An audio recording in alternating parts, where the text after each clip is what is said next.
I'm going to share today a really exciting way to think about growing and marketing your business. And we'll do that by first talking about the typical customer life cycle.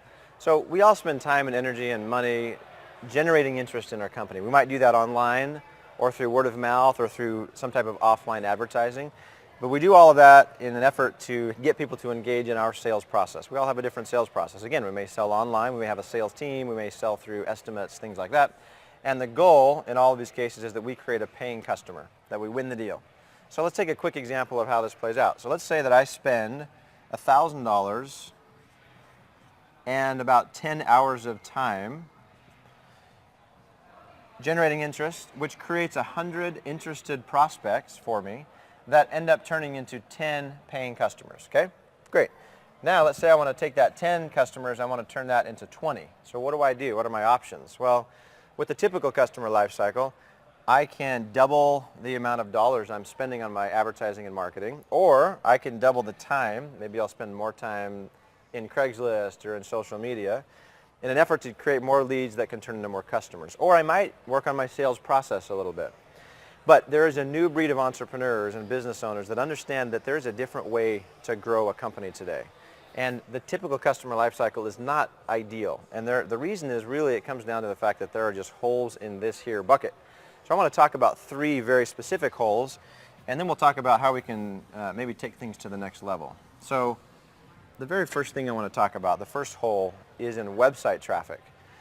I want you to ask yourself, how many of the visitors who came to your website this morning were not ready to engage in your sales process? Probably a really, really high percentage.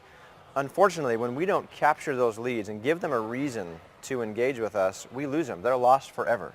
And they essentially bounce off of our website, and this is the first big hole that I want to talk about, is lost traffic. Okay? And where does that traffic go? Well, it essentially goes into the big internet rubbish bin, and it's gone forever. So lost traffic. Never to come back again.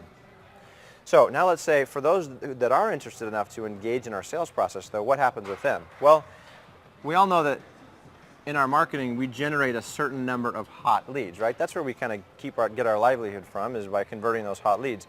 But there's a whole bunch of other leads that may not be hot and ready to buy today, and unfortunately they get labeled as bad leads.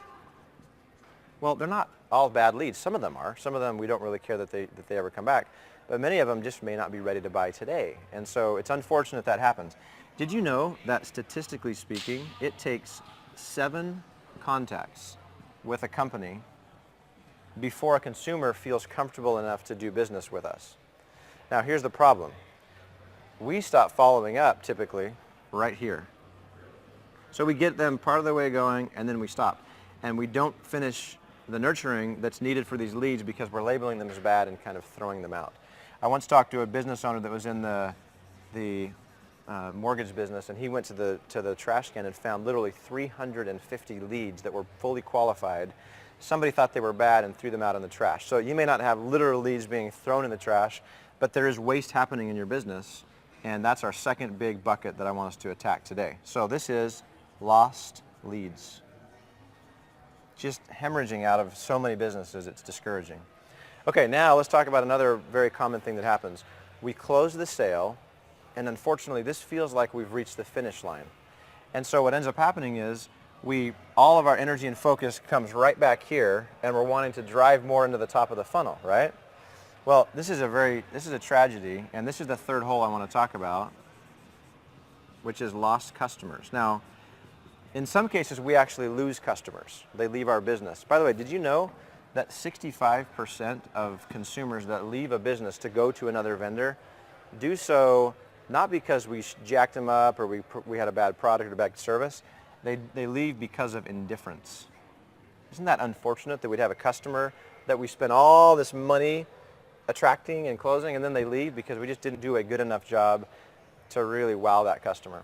And it's unfortunate. So you may have customers that you actually lose,